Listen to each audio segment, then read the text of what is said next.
विद्यार्थियों, आप सभी का अपने चैनल सौरभ अकेडमी में स्वागत है। आज हम कक्षा 10 की बात करते हैं, जिसमें बात टॉपिक करेंगे साइंस की बात। किसकी बात करते हैं? साइंस में हमने 2 चैप्टर पढ़ चुके हैं, रासायनिक अभिक्रिया, अम्ल और क्षार वाला। अब आज तीसरा लेसन स्टार्ट करते हैं, जिसका नाम है धातु और अधातु। धातु और अधातु, ध्यान रखना, बहुत इजी पार्ट है। 5 नंबर का पेपर में पार्ट आएगा, धातु एवं अधातु। ये पेपर में कितने नंबर का आएगा? कितने नंबर का आएगा? 5 नंबर का ये पार्ट आएगा। याद रखना, पेपर की दृष्टि से 5 नंबर का पार्ट है, बहुत इंपॉर्टेंट पार्ट है, ध्यान रखना। ये बहुत इजी पार्ट है, इसमें कुछ करना ही नहीं है। मैं इनकी आपको जितनी भी परिभाषाएं हैं वो शॉर्टकट में बताऊंगा, और जिससे आपको जैसे पेपर में पूछा जाता है वैसे ही करवाऊंगा। ज्यादा आपको भाषा नहीं यूज करेंगे, आप सिर्फ टेक्निक रूप से इन पार्ट को हम क्या करेंगे, पढ़ेंगे। जिसमें देखो, धातु और अधातु आपने कक्षा 9 में पढ़ रखा है। टॉपिक की बात करते हैं, धातु अधातु कक्षा 9 में आपने पढ़ा है। धातु अधातु किसका पार्ट है? तत्व के। अब हम बात करते हैं, पहला शब्द है तत्व। जैसे तत्व शब्द नाम आया तो ये तत्व के कौन पार्ट है? धातु और अधातु पार्ट है, ये आप जानते हो। लेकिन अब आप ध्यान रखना, प्रकृति में तत्व कितने उपस्थित है? हमारे प्रकृति में कितने तत्व, कुल कितने तत्व उपस्थित है? 118 तत्व है। कितने तत्व है? 118 तत्व है। इन 118 तत्वों को कितने भागों में बांटा गया है? 2 भागों में बांटा गया है। कितने भागों में बांटा गया है? 2 भागों में। ये 2 भाग कौन कौन से भाग है? एक है प्राकृतिक रूप से, जिसको हम बोलते हैं प्राकृतिक रूप से। एक होता है कृत्रिम रूप से। किस रूप से? कृत्रिम रूप से। तो धातुओं को नहीं, सॉरी, तत्व है। तत्व कितने हैं प्रकृति में उपस्थित? 118 तत्व है, जिसमें से प्राकृतिक रूप और कृत्रिम रूप, 2 रूप से इसको बांटा गया। कृत्रिम रूप आप जानते हो, कौन होता है कृत्रिम रूप? जिसे हम संश्लेषित करता है, मानव जिसको बनाता है, उसको हम क्या बोलते हैं? कृत्रिम रूप। प्राकृतिक है, जो हमें वातावरण से प्राप्त हुए हैं, उसको हम क्या बोलते हैं? प्राकृतिक। तो प्राकृतिक तत्व कितने हैं? कुछ इसकी संख्या ज्यादा बताते हैं, कुछ अभी तक क्या है कि प्रूफ नहीं हुआ है कि कितना है कितना नहीं है, ठीक। तो प्राकृतिक रूप से कितने हैं? 92 तत्व है। कितने तत्व है? प्राकृतिक रूप से कितने तत्व है? 92। और 26 तत्व क्या है कृत्रिम रूप में? कितने रूप से हैं? 26। तो इनकी संख्या आप ध्यान में रखना। वैसे ये पूछा नहीं जाता, आपने 9th कक्षा में पढ़ा होगा। अब आपको ये चीज आपने पकड़ लिया कि आवर्त सारणी, उसमें कुल उपस्थित तत्व कितने हैं? वर्तमान में 118 तत्व है, जिसमें से प्राकृतिक कितने हैं? 92, और कृत्रिम कितने हैं? 26 है। कृत्रिम का अर्थ समझ गए, जिसमें हम क्या कि मानव संश्लेषित करता है, मानव बनाता है। अगला देखो, अब मैं एक बात और करता हूं कि तत्व की अवधारणा, मतलब तत्व का सर्वप्रथम नाम किसने दिया था? ये नाम देने वाला वैज्ञानिक कौन था? रॉबर्ट बॉयल था। कौन था? रॉबर्ट बॉयल ने इनका नाम दिया था। सबसे पहले तत्व नाम किसने दिया था? रॉबर्ट बॉयल ने दिया था। वो कब दिया था? 1661 में दिया था। कब दिया था? 1661 में दिया था। जो वैज्ञानिक कौन था? जो रासायनिक कौन था? रॉबर्ट बॉयल था। उसने जब तत्व का नाम दिया था, उसमें तत्व कौन से थे कि एक मानव मतलब एक मनुष्य का जब निर्माण होता है तो 5 तत्वों की आवश्यकता होती है। उन 5 तत्वों के लिए उसने सर्वप्रथम अपनी किताब में तत्व शब्द का क्या किया था? प्रयोग किया था। कब किया था? 1661 में। इसके बाद में तत्व शब्द की अवधारणा किसने प्रस्तुत की थी? अवधारणा या अर्थ, तत्व शब्द का अर्थ या अवधारणा बताने वाला वैज्ञानिक कौन था, या रासायनिक कौन था? वो कौन था? एंटोनी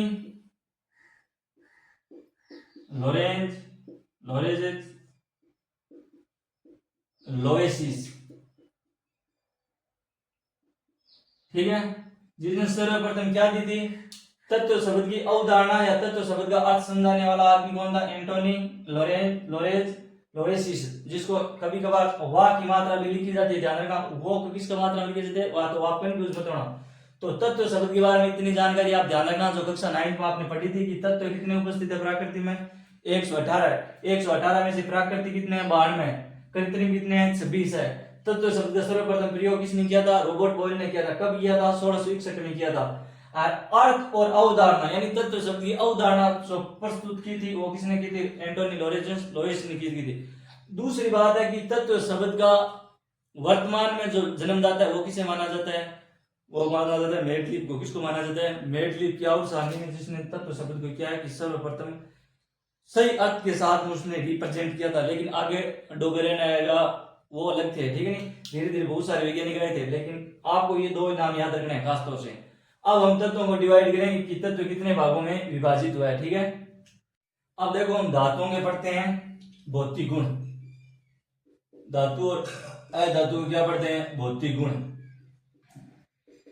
और भौतिक गुणों की मैं क्या है आपको एक सारणी के माध्यम से आपको मैं अधिक अलग अलग नहीं पढ़ाऊंगा कि धातु के भौतिक गुण क्या होते हैं, अधातु के भौतिक गुण क्या होते हैं, मैं इनको आपको अलग अलग नहीं पढ़ाऊंगा, आपको एक साथ में एक टेबल के रूप में मैं समझा दूंगा। उस टेबल को आप याद कर लेना, उससे बाहर मतलब कम से कम जो छोटे क्वेश्चन बनेंगे वो विकल्प वो इससे बाहर नहीं जाएगा।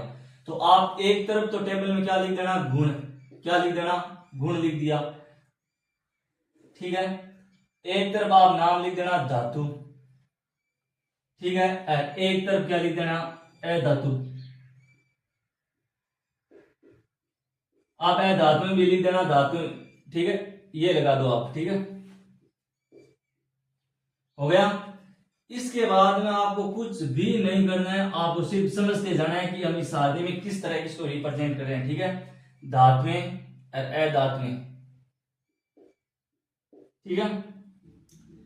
इधर एक पॉइंट और बनाना चाहो तो क्रम से संख्या लिख लेना, ठीक है।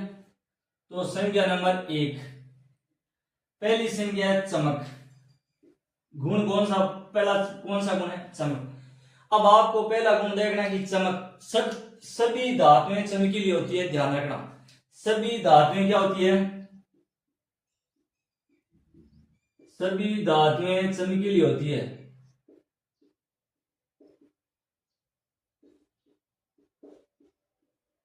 सभी धातुएं क्या होती है चमकीली होती है, जबकि अधातुएं नहीं होती है। अधातुएं मैं देखना मैं आपको समझा रहा हूं कि सभी धातुएं चमकीली होती है, जिसमें होती है वैसे तो इसमें नाम लिखूंगा, अगर जिसमें नहीं हो रही है तो मैं लगा दूंगा कि क्रॉस, कि चमकने वाला गुण किसमें नहीं पाया जाता है अधातु में नहीं पाया जाता है। लेकिन अपवाद है, अपवाद पूछा जाता है पेपर में, ध्यान रखना मोस्ट इंपोर्टेंट बात बता रहा हूं, अपवाद पेपर में बहुविकल्प क्वेश्चन में पूछा जाता है। अपवाद कौन है, ग्रेफाइट है। ग्रेफाइट यानी कार्बन के जो अपरूप होते हैं वो सभी चमकीले होते हैं, ध्यान रखना। और कार्बन एक अधातु है, याद रखना कार्बन क्या एक अधातु है, कार्बन के अपरूप है। कार्बन के जो अपरूप है वो तीनों ही क्या होते हैं चमकीले होते हैं, अपरूप समझ गए नहीं, यानी ग्रेफाइट।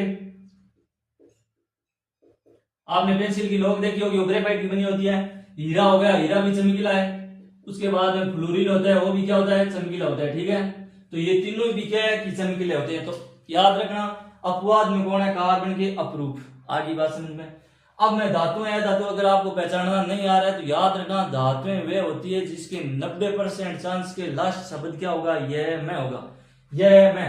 यानी जो धातुएं होती है उसका लास्ट शब्द में क्या आएगा, यम आएगा, क्या आएगा यम। और वो यम है वो किसको रिप्रेजेंट करता है, धातुओं को करता है। यानी वो पृथ्वी पर जो भी जिसके लास्ट में नाम यह में आ रहा है, यानी 90% बता रहा हूँ, 10% किसी में जैसे हिली में गैस है, हिली में लास्ट में क्या आता है यह में आता है, ठीक है नहीं। तो उस प्रकार नहीं है, तो आपको ये ध्यान रखना, ठीक है नहीं। तो जिसके लास्ट शब्द यह में आता है वो क्या होती है, धातुएं होती है, लम संख्या होती है धातुएं। तो पहला पॉइंट कौन सा हो गया, चमक। चमकिया सभी धातुएं क्या होती है चमकीली होती है, लेकिन अधातु क्या होती है अचमकीली होती है। लेकिन अपवाद कौन है, अपवाद है कार्बन के अपरूप, कौन कौन, ग्रेफाइट, हीरा और फ्लोरीन। आगे देखो दूसरा कठोर, कठोरता। अब देखा दूसरा मैंने जो लिखा है वो नाम क्या है कठोरता। तो सभी धातुएं क्या होती है कठोर होती है, सभी धातुएं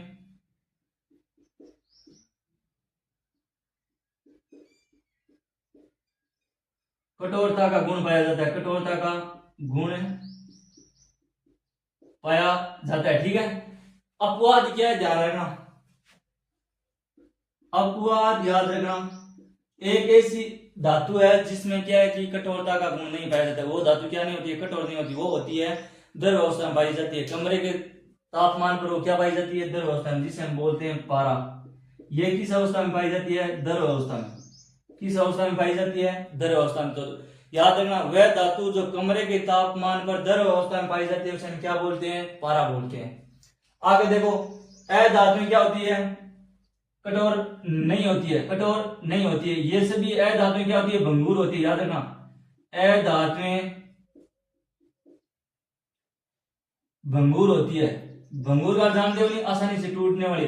ए धातुएं भंगुर प्रकृति की होती है, भंगुर प्रकृति की होती है, तो याद रखना। लेकिन इसमें भी अपवाद है, अपवाद ज्यादा आएगा, ध्यान रखना। कठोरता से भी धातु कठोर होती है, लेकिन पारा को छोड़कर।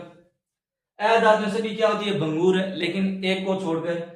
एक धातु है अपवाद में याद रखना, सॉरी एक ए धातु है जो अपवाद में याद रखना, जो प्रकृति की सबसे कठोर पदार्थ है, वो प्रकृति का सबसे क्या है, कठोर पदार्थ है, जिसको बोलते हैं हम हीरा। हीरा क्या पाया जाता है, कठोर अवस्था में पाया जाता है। किसमें पाया जाता है, कठोरता का गुण इस हीरा में क्या है, पाया जाता है, ध्यान रखना। तो वह ए धातु जिसमें कठोरता का गुण पाया जाता है वो कौन है, हीरा है, ठीक है। तो अपवाद याद रखना साथ में। तीसरा है विद्युत चालकता, तीसरा गुण है विद्युत चालकता का।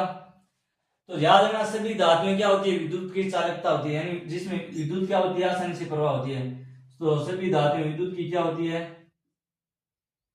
सभी धातुएं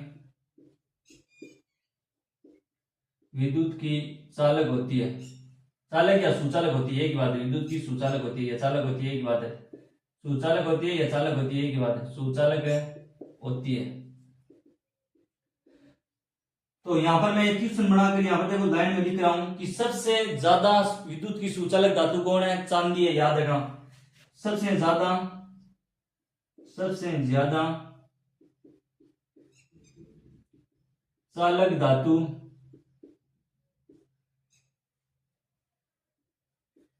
चांदी है, कौन है, चांदी है। ये क्वेश्चन नीचे ध्यान रखना, ये इसी का पॉइंट है कि विद्युत चालकता सभी धातु विद्युत की चालकता होती है, सुचालक होती है, लेकिन सबसे ज्यादा चालक धातु होती कौन है, चांदी होती है। ये क्वेश्चन ध्यान रखना।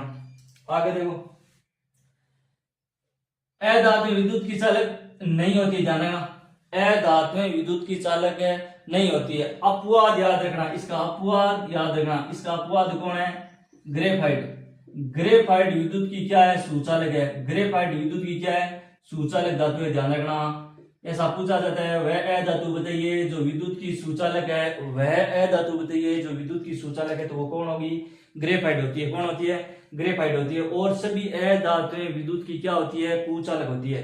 आप यहाँ लिख सकते हो कि सभी ए धातुएं क्या, ए धातुएं विद्युत की कुचालक होती है। ए धातुएं विद्युत की कुचालक होती है, विद्युत की कुचालक होती है, विद्युत की क्या होती है, कुचालक होती है। लेकिन अपवाद कौन है, अपवाद है ग्रेफाइट। ग्रेफाइट क्या है, विद्युत की क्या है, चालक है, ठीक है। अगला है गलनांक, चौथा या उष्मा की चालकता। उष्मा चालकता और विद्युत चालकता एक ही, ठीक है। उष्मा चालकता इसमें नहीं है, ठीक है। अगला है गलनांक। गलनांक, तो सभी धातुओं का गलनांक क्या होता है, उच्च होता है। सभी धातुओं का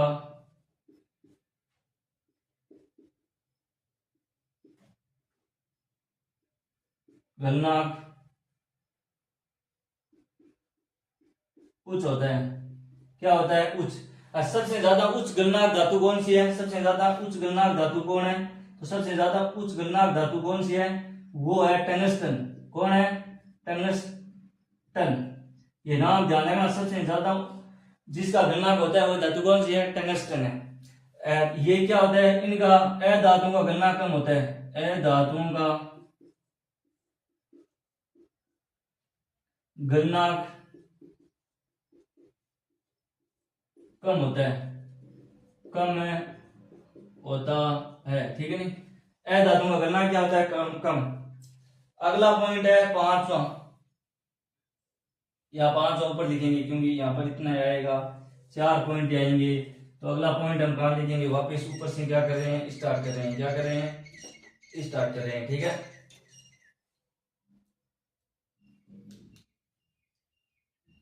अगला पॉइंट है पांचवा, और पांचवा पॉइंट है क्वथनांक। कौन है, क्वथनांक। क्वथनांक, धातुओं का क्वथनांक क्या होता है, उच्च होता है। धातुओं का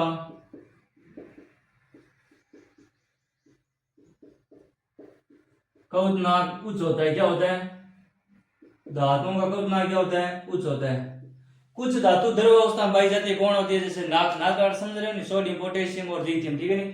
तो उनको आप याद रखना कि जिसको हम चाकू से आसानी से काट सकते हैं, इतनी हो गया द्रव अवस्था में पाई जाती है, मतलब द्रव अवस्था में होती है वो, ठीक है? जिसको सॉरी द्रव अवस्था में नहीं, मुलायम अवस्था में पाई जाती है, जिसके कारण हम उसको क्या चाकू से आसानी से काट सकते हैं। धातुओं का क्वथनांक क्या होता है? कम होता है। क्या होता है? कम होता है। इसमें इतना नाम ध्यान रखना, इसका क्वथनांक क्या होता है? कम होता है। अगला गुण है छठा गुण। छठा है धावनिक गुण। कौन सा है? धावनिक।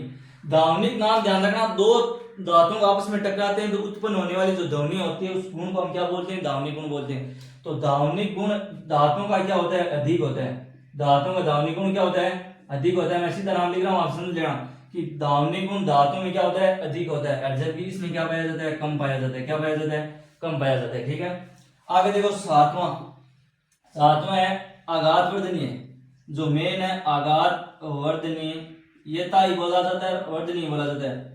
अगला पॉइंट कौन सा है? आघात वर्धनीय। आघात वर्धनीय क्या है? आघात वर्धनीय किसी धातु को पीट पीट कर हम उसको क्या करते हैं? लंबा खींचते हैं। किसी धातु को पीट पीट कर हम क्या करना? लंबा खींचना, उस गुण को हम क्या बोलते हैं? आघात वर्धनीय। तो ये आघात वर्धनीय का गुण किसमें पाया जाता है? धातुओं में क्या है? पाया जाता है धातुओं में पाया जाता है। और सबसे ज्यादा आघात वर्धनीय धातु कौन सी है? सबसे ज्यादा आघात वर्धनीय धातु कौन सी है? सबसे अधिक आघात वर्धनीय धातु कौन सी है? आपको पता है ज्यादा आघात वर्धनीय धातु कौन सी होनी है? सोना होनी है। कौन होनी है? सोना, क्योंकि उसको ही पीट पीट कर लंबा किया जाता है। सबसे ज्यादा आघात वर्धनीय धातु कौन सी है? सोना है। कौन है? धातु कौन है? सोना है, ठीक है? इस आघात वर्धनीय मैं परिभाषा आपको आगे लिखाऊंगा। अगर सोने को अगर हम चाहे तो सबसे ज्यादा सोना हो गया, इसके बाद में इनमें ये गुण पाया नहीं जाता है तो इसमें लिख देना नहीं होगा, इसमें ये आघात वर्धनीय का गुण पाया ही नहीं जाता है। आठवां गुण है तन्यता का, और लास्ट गुण है। तो ये कितने गुण हो गए? 8 गुण हो गए। हमने भौतिक गुण कितने पढ़ लिए हैं? 8। आठवां गुण कौन सा है? तन्यता। तन्यता का अर्थ है सीधा खींचकर लंबा करना, किसी पदार्थ को लंबा खींचना। और लंबे खींचने वाला गुण किसमें पाया जाता है? धातु में पाया जाता है। इसमें धातु में गुण है पाया जाता है, सीधा नाम लिख रहा हूं मैं, पाया जाता है। इसमें नहीं पाया जाता है। लेकिन सबसे ज्यादा तन्य धातु होगी कौन सी? सबसे तन्य धातु कौन है? सबसे अधिक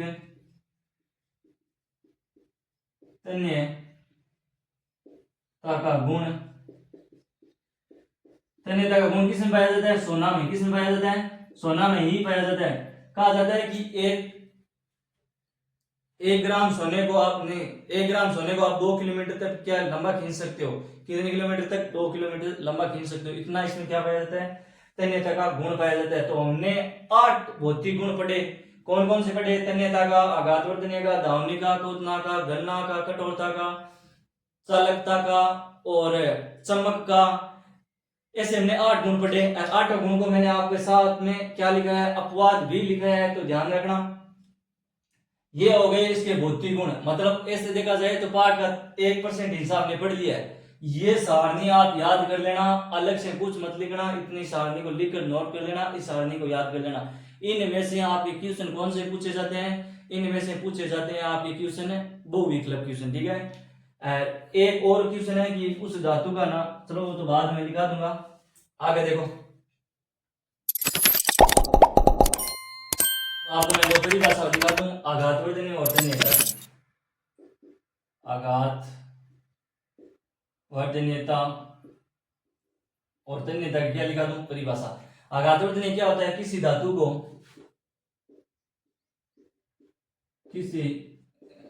को पीट कर लंबा करना या चादर के रूप में परिवर्तन करना। लंबा या चादर के रूप में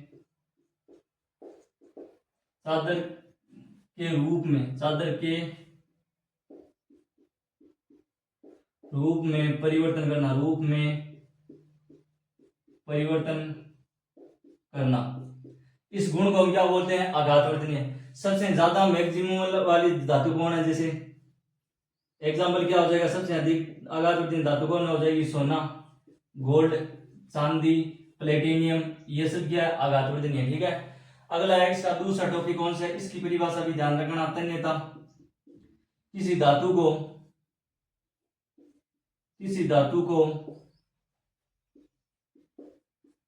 खींचकर लंबा करना,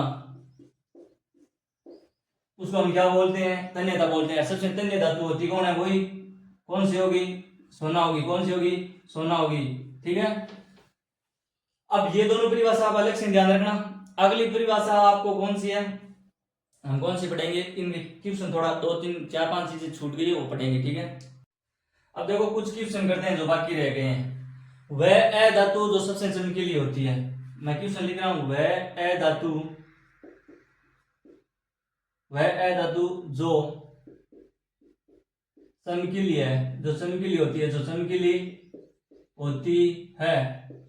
कौन सी है वह धातु, आयोडीन है। कौन है, तो इसका आंसर क्या हो जाएगा, आयोडीन। क्या हो जाएगा, आयोडीन। ध्यान रखना, ऐसी कौन सी धातु है जो चमकीली होती है, वो होती है आयोडीन। कौन होती है, आयोडीन। आगे देखो, वह धातु जो कमरे के तापमान पर द्रव अवस्था में पाई जाती है, द्रव अवस्था में पाई जाती है, उसे हम कहते हैं ब्रोमीन। क्या बोलते हैं, ब्रोमीन होती है। कौन सी धातु होती है, ब्रोमीन। तो ध्यान रखना कौन सी होती है, ब्रोमीन। वह धातु जो आसानी से चाकू से काट सकते हैं, वह धातुएं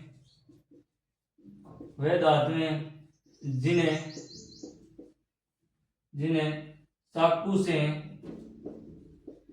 आसानी से काट सकते हैं, वह कौन सी है, तो वह हो जाएगी, उत्तर क्या हो जाएगा, सोडियम, पोटेशियम, हो गई, और लिथियम। कौन सी हो गई, लिथियम। इनको हम आसानी से क्या है, चाकू से क्या कर सकते हैं, काट सकते हैं। क्या कर सकते हैं, काट सकते हैं। तो ऐसा कुछ क्वेश्चन है जो आप ध्यान रखना, जो अधातु जो चमकीली होती है, पर एक क्वेश्चन और दिखा दूंगा आपको, वैसे तो लिखा रखा है लेकिन मैं और दिखा दूं कि प्रकृति का सबसे कठोर पदार्थ कौन है, पदार्थ की बात कर रहा हूं, ध्यान रखना, पदार्थ की बात कर रहा हूं, कौन है, धातु है, धातु नहीं, पदार्थ की बात कर रहा हूं। प्रकृति का सबसे कठोर पदार्थ कौन है, हीरा है। ध्यान रखना, कौन है, हीरा है। वो कौन है, हीरा है। ठीक है, तो ये कुछ क्वेश्चन दे, आप इनका क्या रखना है, ध्यान रखना है, आपको याद करना है। अगला टॉपिक देखो, आगे देखो, अर्ध धातु। अगली परिभाषा ध्यान रखना, याद रखना, अर्ध धातु या उपधातु।